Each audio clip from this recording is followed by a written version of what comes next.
1장 26절 한 절 보겠습니다. 사도행전 1장 26절 말씀, 이 말씀 통해 우리를 향해 주시는 하나님의 귀한 뜻이 발견되기를 바랍니다. 다 같이 한 목소리로 합독하겠습니다.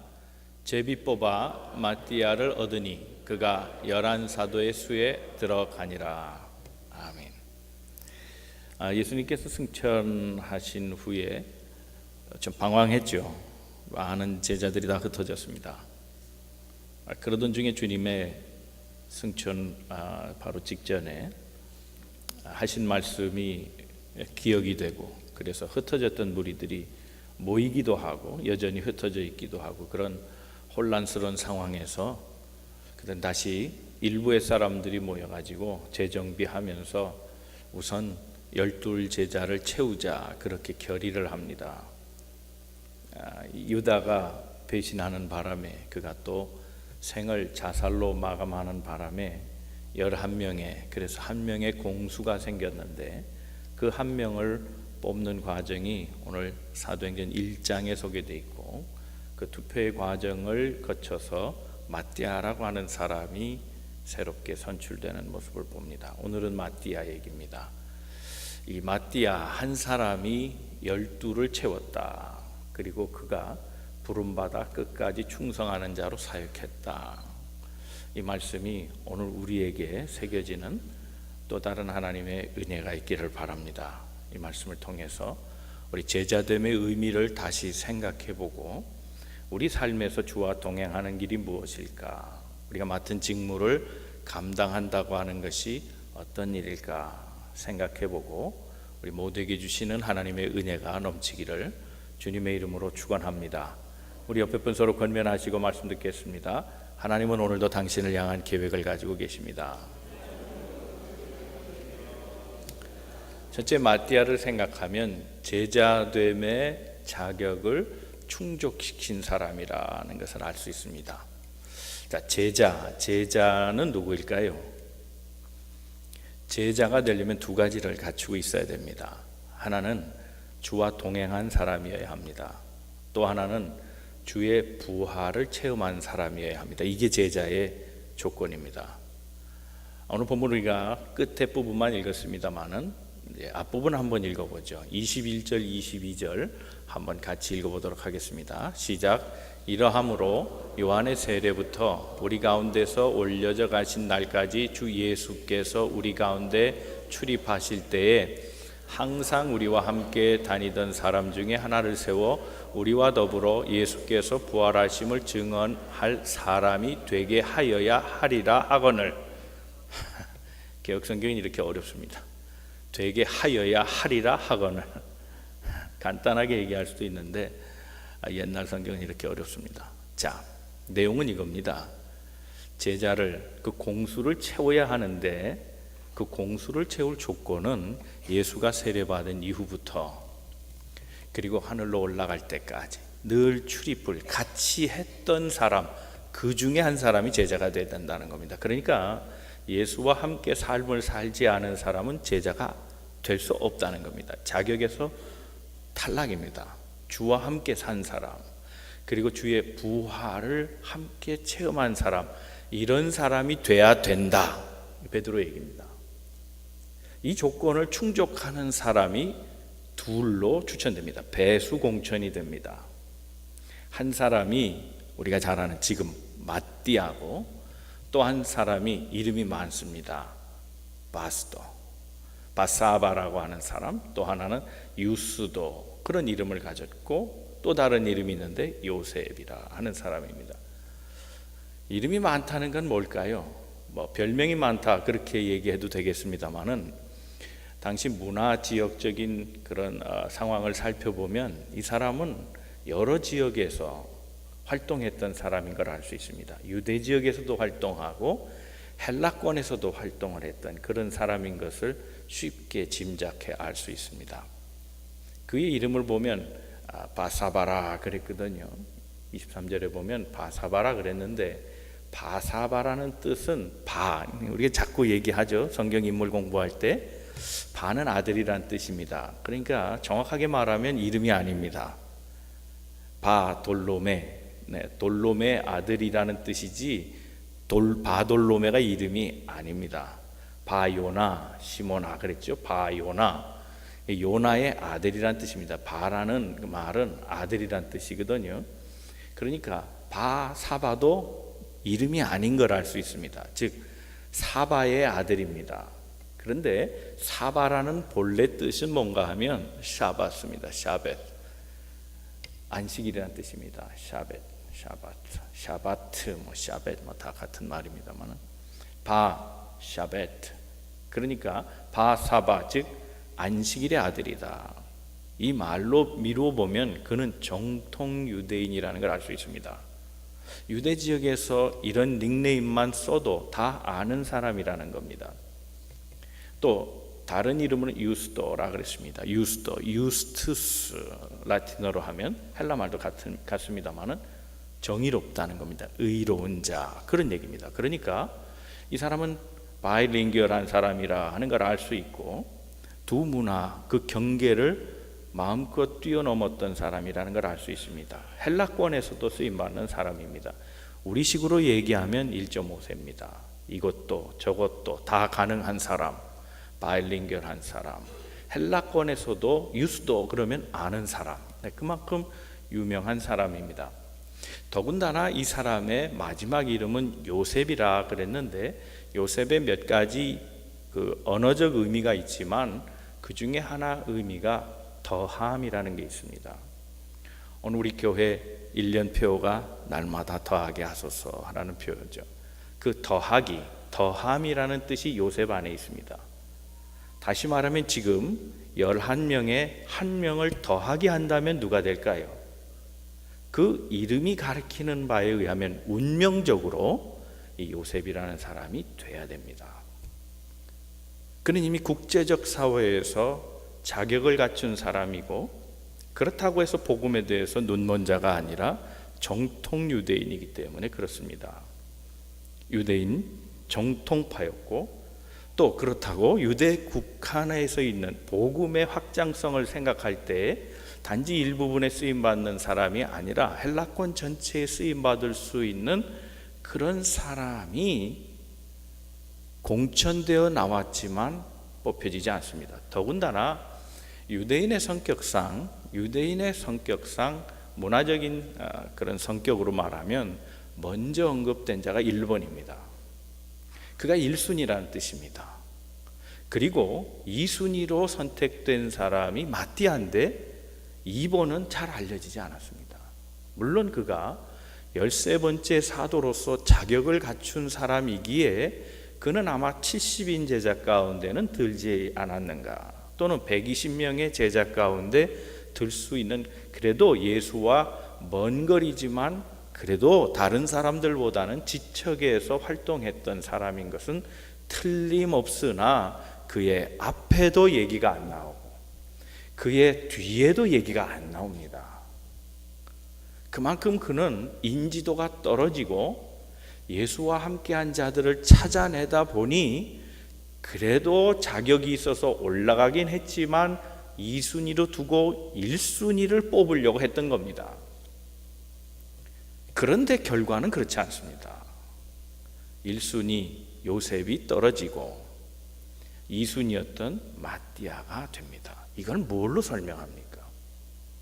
자, 제비뽑기의 방식을 취했는데 이건 인위적인 방법이라 그렇게 말할 수 있겠습니다. 제비를 뽑자, 사람의 생각일 수 있지만 이스라엘 사람에게 제비뽑기는 또 다른 의미가 있습니다. 하나님이 선택하신다는 뜻입니다. 마띠아라는 이름, 그 이름 자체가 미닝이 선물이라는 뜻입니다. 이건 정말 하나님의 선물이었습니다. 예상하지 못한 사람이 12에 들어간 겁니다. 하나님의 선물입니다. 하나님의 섭리를 누가 알겠습니까? 약자를 통해서 강한 자를 부끄럽게 하시는 하나님의 섭리를 누가 알겠습니까? 사람들이 다 그렇다 해도, 사람들이 다 그렇게 여긴다 할지라도 하나님의 뜻은 전혀 다른 곳에 있었다는 사실을 이 마띠아의 선출 과정에서 보여지는 겁니다. 자, 이 마띠아가 뽑힘으로 12이 채워집니다. 마치 마띠아라고 하는 존재는 마지막 퍼즐과 같은 존재입니다. 그 퍼즐 마지막을 완성할 때 전체 그림이 되잖아요. 하나가 없으므로 미완이 됩니다. 그러나 하나가 더해짐으로 완전체가 됩니다. 하나가 빠지면 비록 하나지만 그 작은 부분 하나가 엄청난 공실일진데 그 하나가 메꿔짐으로 작은 하나로 큰 전체를 만들어가고 완전성, 완전체, 그래서 합체되는 아름다운 모습을 갖는 것, 드디어 진영을 갖추는 모습을 갖추게 된 거죠. 사람마다 다 성향이 다르기도 하고 누구에게나 다 환영받고 누구에게나 다 칭찬받고 그런 거는 아닐 거라고 생각합니다. 그러나 적어도 꼭 필요한 사람이 있습니다. 그 사람이 있더라면 이 모임은 달라졌을 텐데, 이 사람이 있더라면 그 일은 정말 잘 됐을 텐데 하는 사람이 있습니다. 한 사람이 들어감으로 전체가 파괴되는 경우도 있습니다. 한 사람이 빠짐으로 전체가 망가질 수도 있습니다. 우리는 어느 쪽에 서는 사람인지 곰곰이 살펴야 합니다. 마띠아를 보면서 내가 마지막 퍼즐과 같은 사람, 음식의 마지막 간을 맞추는 소금 간의 역할을 할 수 있는 그런 사람, 내가 참여함으로 분위기가 살아나고 내가 조인함으로 그 조직과 단체가 기뻐지고 행복해지고 활기를 얻는 그런 사람으로 세워지는 것, 이것이 제자됨의 속성이 아닌가, 그런 생각을 해보지 않을 수 없습니다. 마띠아는 모든 이들을 만족시켜준 하나님의 선물이었습니다. 처음부터 자격이 있던 것은 아닙니다. 그러나 하나님이 그를 쓰시고자 할 때 그가 부름에 응답하고 그 뽑혀진 가운데 하나님의 뜻을 이루는 새로운 출발을 가능하게 한 중요한 인물이라는 사실을 마음에 두시고 마띠아처럼 퍼즐을 맞춰주는 우리의 삶, 시원하게 한 그 마지막 간이 되어주는 우리의 삶이 되기를 주님의 이름으로 축원합니다. 두 번째 생각할 것은 사도의 직무입니다. 마띠아는 사도의 직무를 끝까지 잘 수행한 사람이라 말할 수 있습니다. 자, 베드로가 어떤 사람을 뽑으려고 했는가 하면 유다를 대신할 사람을 뽑았습니다. 그런데 유다의 실패가 어디 있었는가 하면 24절에 보니까, 자 23절 4절 한번 같이 읽어보죠.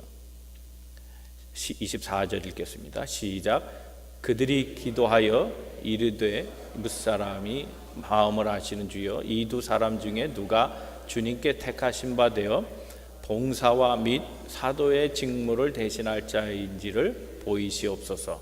유다는 이 직무를 버리고 제 곳으로 갔나이다 하고, 자 유다의 실패를 자기 곳으로 갔다는 겁니다. 자기 길로 간 사람, 그렇게 정의를 내리고 있습니다. 사도는 누군가 하면 자기 길을 가는 사람이 아니라 His way, 주님의 길을 걸어가는 사람입니다. 그 주님의 길을 걸어가는 사람의 두 가지 일이 있는데, 첫째는 봉사의 일입니다. 두 번째는 사도의 직무라 그랬습니다. 내적인 얘기입니다. 봉사의 직무, 누군가를 섬겨줄 사람. 자 24절에 보면 무사람의 마음을 아시는 주여 그랬습니다. 이게 베드로의 기도인데, 베드로는 주님을 향해 이렇게 고백합니다. 하나님, 당신은 무사람의 마음을 아시지 않습니까? 누가 정말 그 마음 속에 섬김의 자세를 갖고 있는지 아시지 않습니까? 그 사람을 뽑아 주옵소서, 그런 얘기입니다. 두 번째 일은 사도의 직무입니다. 사도의 직무는 뭡니까? 예수의 부활을 증거하는 삶입니다. 전도인입니다. 누가 복음을 증거할 자입니까? 이건 밖의 문제죠. 안으로는 사람들을 섬길 자들, 그런 사람을 뽑게 해주시옵소서. 그러나 모이면 봉사하고 섬기지만 흩어지면 전도할 사람, 그런 사람 세워주시옵소서. 유다는 자기 일만 하다 갔습니다. 자기 일만 했습니다. 자기 욕심만 채웠습니다. 자기 생각만 하다가 제 곳으로 가버렸습니다. 이 직무를 어긴 사람입니다. 그런 얘기입니다. 이제 그가 버린 일을 대신할 수 있는 사람, 그런 사람을 뽑아 주시옵소서 그랬습니다. 자, 그런데 우리가 여기서 하나 잠시 멈추고 생각해야 될 것이 있습니다. AD 1세기의 상황입니다. 이때의 상황은 과연 사도가 된다는 것이 좋은 일이었겠습니까? 불운을 각오할 일이었겠습니까? 물론 후자죠. 명예로운 일이 아닙니다. 예수의 잔당이 되는 일입니다. 십자가 처형을 당한 굴욕적인 하나님, 십자가에서 육신을 찢어버린, 강도처럼 찢겨버린 그런 예수를 추종하는 자로 낙인 찍히게 되면 그는 사회에서 매장당할 뿐만 아니라 예수처럼 죽임을 당하는 상황이었습니다. 대접받는 시대에 저요저요 할 사람은 많겠죠. 그러나 죽음을 각오하는 상황에서는 서로 너요 그럴 겁니다. 지금의 상황, 오늘의 직분자들은 이 점을 기억해야 합니다. 어쩌면 오늘의 상황에서는 자신을 죽여야 될 때인지 모르겠습니다. 자기 죽임 없이 직분을 맡는다는 것은 자기 영광을 가로채는 일밖에는 되지 않을 겁니다. 평안할 때는 차라리 사양하고 위태로울 때는 차라리 지원하는 것이, 그것이 초대교회 직분을 맡은 자의 모습을 따라가는 모습이 아닐까요? 평안할 때 일을 맡는 건 비교적 쉬운 일 아니겠습니까?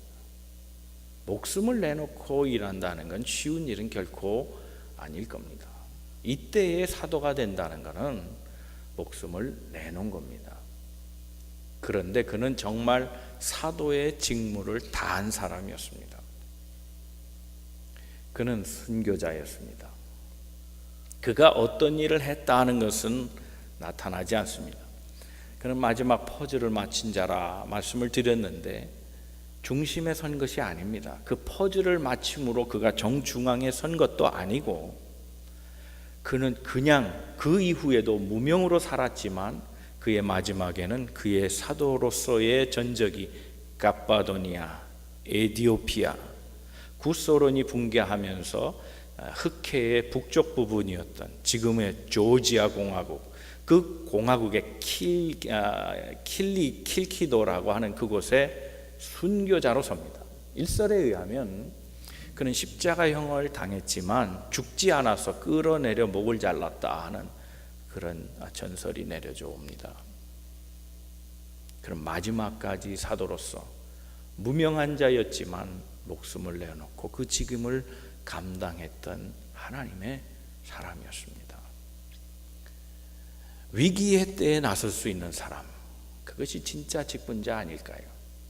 희생의 때에 나설 수 있는 사람, 손해보는 상황에서 자원하는 사람, 바쁘고 어렵고 피곤한 가운데 하나님의 일을 하는 사람, 이런 사람이 직분자 아닐까요?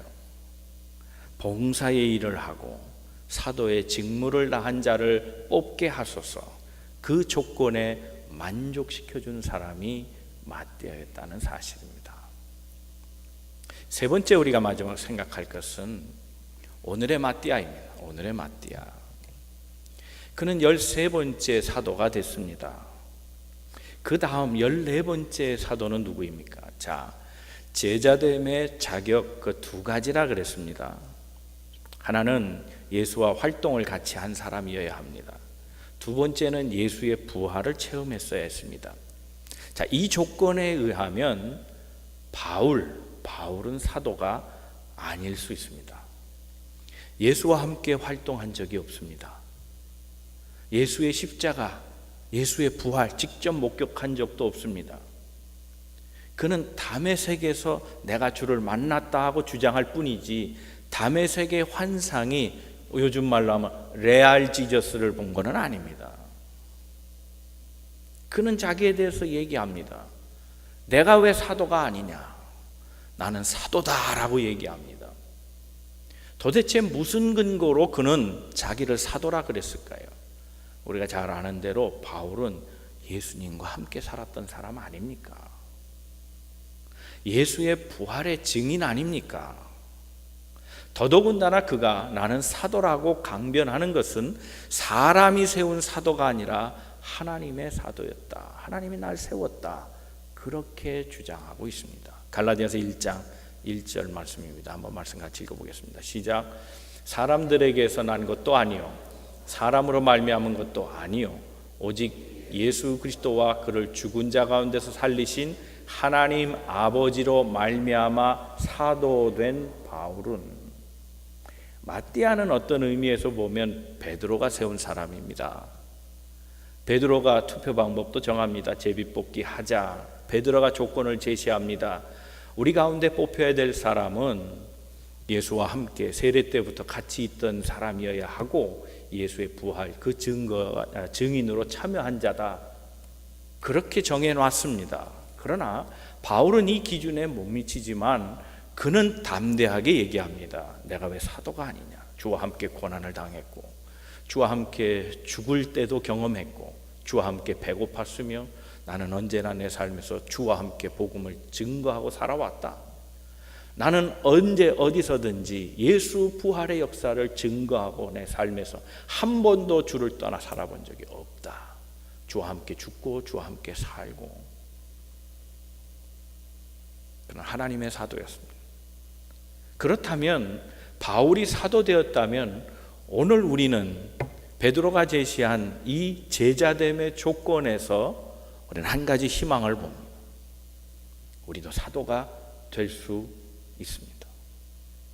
예수와 함께 사는 사람, 예수의 부활을 삶에서 드러내는 사람, 이 사람이 곧 제자입니다. 데이비드 플랫이라고 하는 사람이 레디칼이라는 책을 썼습니다. 이게 2011년에 두란노 서원에서 번역돼 나왔는데 그 내용을 읽어보면 그 책을 비평하는 사람들이 잘 쓰는 말이 있습니다. 전혀 레디칼하지 않는 레디칼 이렇게 써놨어요. 이 서평이 왜 이런 말이 나왔을까? 책을 읽어보니 알겠더라고요. 내용은 이렇습니다. 우리가 레디컬한 제자가 된다면 죽음을 각오해야죠. 선교 현장, 이슬람 교도들 가운데 나가서 죽기를 각오하고 말씀을 외쳐야죠. 그래야 레디컬한 거 아니겠어요? 레디컬한 제자들. 네, 그런 책에서 이렇게 합니다. 데이비드 플랫은 오늘날의 제자가 없다는 겁니다. 그 제자가 없다는 것은 선교의 프론트에 가서 일하는 선교사가 없다는 뜻이 아니라 삶의 현장에서 제자로 사는 사람이 없다는 뜻입니다. 제자가 없다. 오늘의 제자는 누구인가? 그는 5가지를 얘기합니다. 첫째는 세계를 위해 기도하는 사람이어야 한다. 그것이 제자라. 두 번째, 성경을 읽을 때 대충 읽지 말고 샅샅이 읽어라 그랬습니다. 샅샅이 성경을 읽는 사람, 이 사람이 제자다 그랬습니다. 세 번째, 자신의 물질을 풀어서 그것을 희생하는 사람, 재정적 희생이 있는 사람이 제자다 그랬습니다. 재정적 희생이 없는 제자는 제자가 아니라 그랬습니다. 네 번째, 낯선 곳일지라도 필요한 것에 찾아가 섬기는 사람, 이것이 제자라는 겁니다. 섬김이 없는 사람은 제자가 아니다 그랬습니다. 5번째, 지역의 교회, 로컬 처치에서 복음적인 교회들을 위해 충성하는 자, 이것이 제자됨의 도리를 감당하는 사람이다 그랬습니다. 오늘날 이런 사람이 없다는 겁니다. 선교 현장 죽음의 문턱에서 복음을 증거하는 그런 사람이 아니라 참된 그리스도인이 필요한 것은 그것만이 아니라 우리가 사는 이 로컬이라는 겁니다. 우리의 이웃과 삶을 어떻게 살아가느냐, 거기에서 제자됨의 모습을 드러내고 있느냐, 없다는 겁니다. 그렇다면 오늘 14번째 마띠아는 과연 어떤 사람일까요? 주와 함께 삶을 살며 내 삶을 통해 복음을 증거하는 사람, 주와 함께 삶을 사는 자는 누군가를 위해 희생함, 누군가를 위해 섬겨주는 사람입니다. 누군가를 위해 일해주는 사람입니다. 주와 함께 삶을 살며 주의 직임을 감당하는 사람은 그 사람의 삶을 통해 누군가를 구원시키고 있는 사람입니다. 실족해 하는 자가 아니라 누군가를 구원하여 전도하는 사람이라는 겁니다. 삶의 전도의 열매가 있는가? 나로 인해 구원받은 사람의 수가 있는가? 물어보라는 뜻입니다. 제가 한국에서 섬기던 교회 교인이요, 어느 날 교회를 나오지 않았습니다. 교인이 수천 명인데 일일이 다 어떻게 돌보겠습니까마는 알고 보니 교회를 오다가 넘어졌다는 겁니다. 넘어지면서 딱 드는 생각이 재수가 없다, 그런 생각이 들더랍니다. 그분은 불교에 한 20여 년을 아주 심취해 있던 분이었습니다. 토속적인 신앙까지 마음에 있었습니다. 그래서 수시로 점도 보고 운도 치고 그렇게 하다가 이제 복음을 받아들이고 교인이 됐습니다. 그런데 옛 습관을 버리지 못했습니다. 아마 내가 종교를 바꿨기 때문에 어떤 삼신 할머니인지 뭔지 마음이 노해가지고 나를 넘어뜨렸다는 겁니다. 큰일 나겠다. 그래서 재수 없다는 생각이 딱 드니 교회 가면 차라리 재수 없는 것보다 그래도 안 가는 것이 차라리 더 덕이 되겠다, 득이 된다, 그래서 나오지 않게 됐다는 겁니다. 어떤 이는 이랬습니다. 고양이가 죽었답니다. 내가 고양이 살려달라고 하나님 앞에 기도했는데 하나님이 그 기도를 안 들어주셨다는 겁니다. 그 고양이가 죽어서 교회를 못 나오겠다는 겁니다. 고양이보다 못한 신앙, 고양이보다 못한 하나님, 우리가 어찌 주의 제자라고 말할 수 있겠습니까? 오늘 일을 내일로 미루고 희생 한 번도 없이 교회를 섬기고 바쁘다는 핑계로, 피곤하다는 핑계로 기도의 자리, 예배의 자리, 섬김의 자리에 없다면 누가 마띠아입니까? 오늘 우리가 14번째 마띠아가 되기 위해서는 주와 함께 주가 사신 것처럼 삶을 같이 살아내며 주가 이 땅을 구원하러 오신 것처럼 우리도 복음의 증인되어 생명 살리는 일에 삶을 투여하는 것, 그것이 제자된 모습이 아니겠습니까? 하나님께서 또 다른 마띠아를 찾으실 때 그렇게 순종하시고 아멘 하시고 충성하는 우리 만남의 모든 성도 다 되시기를 주님의 이름으로 축원합니다. 기도하겠습니다. 우리 한번 같이 생각하고 기도하겠습니다.